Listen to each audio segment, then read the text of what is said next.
Hey everybody. Um, this is an experiment. Everybody wanted to see a video of, I know, everybody, that's funny.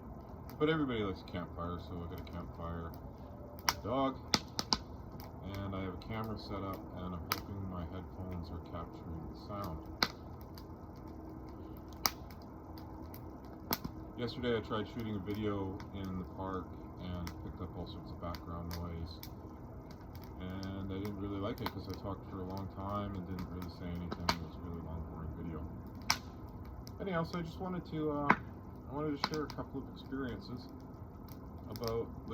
concerning dead people and spirits versus ghosts, and what I found out on my path, what that means to me. So, two different experiences, both of them happened at work. And I may have talked about these things before, but I thought I'd do a video about it and see if I could clarify a couple of points. The first event for me, and I've had lots of experiences with paranormal, with ghosts and hauntings. We lived in a brutally haunted house, and just a little background on myself. I got members of the family that see ghosts and talk to ghosts or spirits in a much more coherent way than I do. I don't hear what they say normally when I'm awake, and I don't channel spirits to talk to people, or like a medium. And I know people that are mediums, so I don't want to take anything away from their skill set, because some of them are incredibly brilliant and gifted, and I really appreciate their insights in my life. So at the end of the day, it's not a phenomenon I question, and it's not a thing that I need someone to prove scientifically. Because like I said, I lived in a haunted house, and I tell people the story of living in a haunted house, and people that are not comfortable with the paranormal usually freak right out. They don't understand how I could stay living there, or we could stay living there during those events. And not every house is haunted, but it turns out there are spirits everywhere. And I'd like to really make a difference in understanding a terminology that, for me, a ghost is somebody who's dead, and their soul energy has left their body is deceased, and they are lost somewhere between the living and the dead, in the gap, in the void. And spirits are people that have passed, and their soul energy has left their body, and their body's deceased, and they've gone into the light and crossed over to the other side of the void, and they've let go of this carnal existence, this human existence, and then they can come back, and talk to people and share messages and communicate via usually a medium. But sometimes, everybody seems to have a certain level of perceptivity to these phenomena. So I think everybody has their own little ghost stories, or their stories about communication in all its forms with the departed. So spirits versus ghosts, that's the first thing. We'll make a definition and distinction. And I don't want to get hung up on the soul is immortal, and it never dies, and you never die, and all that. It's not what the conversation's about. The conversation's just about a couple of experiences I had that were pretty dramatic in the way that they presented, and in the way that I dealt with them. And that's the point of this video. So the first event, I was at work, and it was late at night, and one of the problems is where we stay, there's a lot of street people, the addicted and afflicted, that are out and about. And that's an unfortunate thing. If you live in a place where you see it and you have any compassion at all, you understand how tragic that all is. Anyhow, I went and got something to eat. It was about 23 o'clock at night, and there was a bunch of transient people hanging around outside the fast food place where I went to get something to eat. And I went in and got my food, and I'm taking it back to our bunkhouse facility, and then I was going to go to bed. and so I did that, and I walked out of the restaurant onto the sidewalk. And this is a downtown location, so there's lots going on. And there's 6 or 7 homeless people all loitering around out front of this fast food place. And I could sense something. Something was wrong. And you look at them and you acknowledge them, and they're not the problem. There's something else there, and I can't see it. I can't see it. I can't feel it, but I know it's there, and it's a malevolent energy. And I literally, like, you're weaving through a group of people, and they're kind of dicks, and so be it. But I was actually trying to avoid something that I couldn't see intuitively. Anyway, so I get through that, and I think, man, that was weird, and I walk the 2 blocks back to our rest house, and I have my dinner, and I go to bed, and I'm not feeling anything weird or anything, just a little unsettled by the whole experience. And you know, your conscious mind gets caught up thinking about addicted and afflicted people and how they end up in that horrible situation. And so I go to sleep, and several hours later, I'm in a lucid dream state, and there's this voice in my head, and sometimes the voice in your head is yourself, right? It's your thoughts churning around, and you don't know whether you're dreaming or you're remembering, but you're almost awake. And I hear this voice, and this voice is in my head, and it is loud, and it's angry, and it says, "Don't you see what's going on? Don't you see what's happening? She's lying to you. She's cheating on you. Where did the money go? Ask her where the money went. Look at your bank account. Look at your phone. Don't you see? Don't you see, you dummy? She's cheating on you. She's stealing from you. You have to confront her. You have to give her. She's awful. You have to get away from her. She's stealing from you. She's lying for you. She's cheating you." And it just went on, and I'm like, you know, you're kind of out of it. I'm thinking about my wife, and I'm thinking, God, what is going on? Like, where is this intuitive message coming from? And then you wake up a little bit more, and your consciousness starts leveling up, and your frequency rises, or whatever's going on, and I get this voice diminishes a bit, but it's still yelling at me. And then I realize that it's somebody else.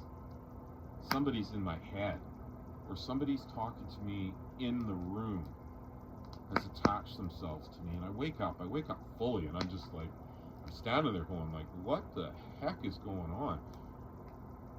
And I look around, of course there's nobody there, and the voice is now diminished to the point where I can't really hear it, because I'm awake, and when I'm awake I can't hear it anymore. So this is it's an insight to how all of this works, that your mind has to be quiet enough for you to hear this communication. Anyways, I was really mad because it woke me up, and I'm trying to get some sleep, and I gotta go to work at some point later, and it's already a shitty place to sleep. And so I got angry with it. I said, "Get the hell out of my head." I said, "Get out of my room, get out of this bunkhouse. You don't belong here. I don't know what you did. You're a drug addict or a drug dealer or whatever's wrong with you, but you got no business being here with me. Just get lost." And I was mad, and I was angry. I was just like, got dressed, and now I got to go to the bathroom, and I just like opened the door, and it said, "Get out, just get out of here." And I'm speaking out loud in a bunkhouse where people are trying to sleep, and thankfully nobody walked up to the door or anything and heard me going off on this ghost. Anyways, he left, and I was really shaken about it, and I thought, you know, that was really awful, because I felt all of the energy. I felt his anger. I felt his rage at the betrayal that had happened to him, and the anger of it. And I didn't have the compassion to tell him, "Hey man, you're dead. Like, just go into the light. Give it up. Like, none of this shit matters." But I didn't have that compassion. I was, like I said, I was woken up out of a deep sleep, and I had this encounter with a ghost, and that's how it presented for me. It was very loud and very observable. And then as I woke up, and my other faculties and your other senses come online, and you transition from a lucid dreaming state to an awakened state, And you're left with the residual energy, the residual encounter, and yet you know there's still an energy there. You just can't see it or hear it anymore. So that was the first thing that in recent events that disturbed me in this genre. Anyway, so quite a while later, probably a couple of years, we're on our way home on a train, and I'm driving the train, and we're going through a big piece of there's no other light, there's no other people around, and we're coming up on a spot where there's a homeless camp beside the tracks and a bridge, and we're doing 50 miles an hour or 80 kilometers an hour, so we're traveling at speed, and the headlights are sweeping the curve ahead of us, and we see something on the tracks. And me and my conductor, we're looking out the window, we're going, what the hell is that? I'm trying to figure out if we're going to hit it and whether it poses a risk to the train, and he's trying to see what it is. And just before we get to it, I realize it has sneakers on, and it's a human being lying inert with his head against the rail. And the first thought in your head is, if he's still alive, if he's passed out and he wakes up, we're going to kill him, because he's foul of the space that the train occupies on the tracks. And it's over in an instant, just wow, there it goes, and you're like, holy shit, there's a body on the tracks, and and you kind of freak out, you don't know what to do. I mean, you could throw the train into emergency, but the guy's like, maybe that'll make him wake up, and then he'll die, maybe we'll pass over him because he's passed out, and just keep going. And you're going fast enough, and the train's heavy enough that no matter what you do, by the time you stop, he's going to be under some portion of the train, and then you're going to have to go back and figure out what to do, and it's just... So I slowed down. We had to slow down anyways, and we do an emergency call into the rail traffic controller, and we try to explain what's going on, and because of the scenario, they're not entirely certain. Oh my god, what's happened? And so they stop the other trains, and somebody finds they get a hold of another train crew, and the next train crew goes in there and stops to investigate. And we're told to continue on, because there's no evidence that we hit the guy, there was no thump, there's no reason to think that he had moved, or... But I said to the rail traffic controller, I said, there's a dead guy on the tracks. And thank God he wasn't laying on the rail, because then we would have mechanically dissected him, which is an awful thing. Anyways, but the thing in my head at the time, when it happened, in that instant of visibility, and we're talking microseconds, and no physical way that I could possibly have seen the detail that I knew in my mind. And what I knew in my mind is that he had a head injury, blunt force trauma to just above his left temple, and that he was dead. And he was dead, probably fell off a train. He was probably hoboing on a train ahead of us, fell off the train, or tried to get off the train while it was moving, and met his demise. Anyway, so all of that came through, and realistically, like, I never saw it. It's impossible for me to have seen any of that information. And other details were there too, like what what do you call, we call them Indian reservations, but it's indigenous people. It's part of the Canadian structure. It's really awful. That he was coming from his reservation to visit someone in that town. And so he'd hopped a train, which not recommended, and something we actively discouraged. Anyways, that all came to my head, and I'm like, where would this story come from? I don't have any detail at all. Like I said, but boom, we just rolled past this guy laying on the tracks, and there was no time at all to do anything, let alone, take a snapshot of it. Anyhow, so a lot of stuff happens, and people investigate, and you find out, yes, he's dead. And the police are involved, in the coroner, and they shut things down. It becomes a big schmotzel. And rightfully so. That's the way it gets dealt with.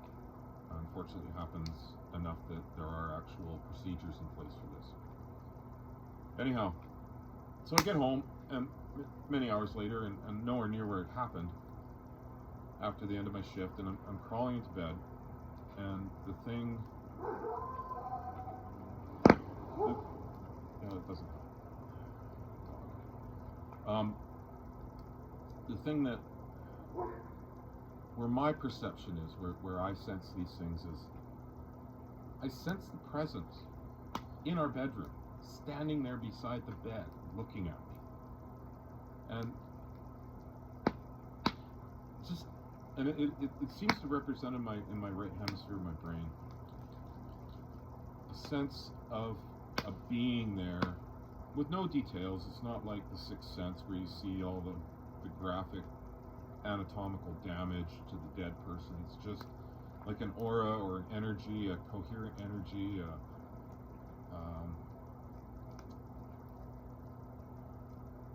soul, spirit, I guess. I don't know. I mean, I wish I had a better perception of this kind of thing, but I sense it there, and it's distinct, it's unique, it's an individual, and it's trying to communicate to me, and I can't hear it because I'm awake. But I know he's there, and I know who it is, and I know my perceptibility has drawn him to me from the time that we passed over his body. And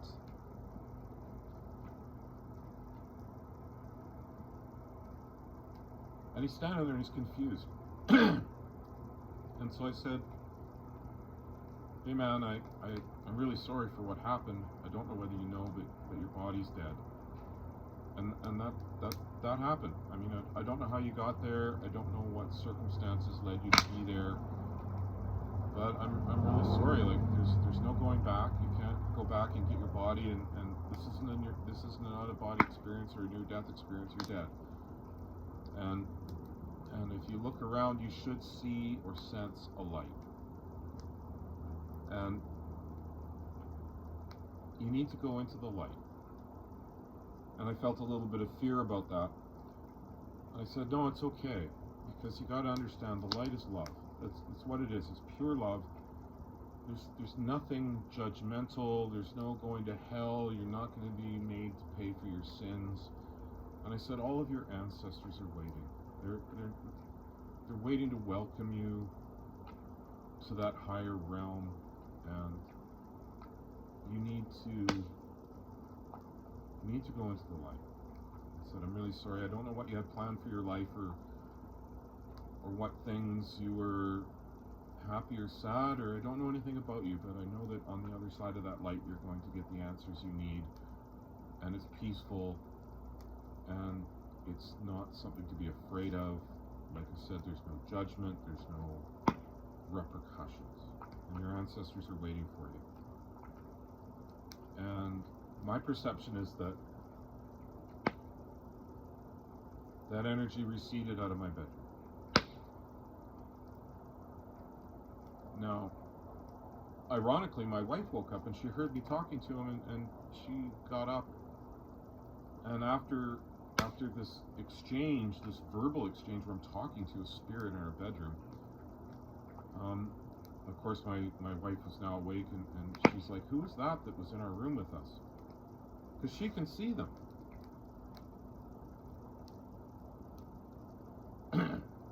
I'm not sure that's a benefit. But she just let me have my moment and realized that, yeah, you did the right thing. He crossed over, and it's good. Now tell me what the hell happened. And so I told her the story, and I found out later when the police showed up and the coroner showed up and everybody investigated, you get the feedback that he was a native guy, and some part of a train had hit his head right above his right temple, and a catastrophic head injury had occurred, and he died instantly. And he was an indigenous person, and he was from an adjacent reservation, and the best guess is that he had tried to catch a train and come to another town to visit friends.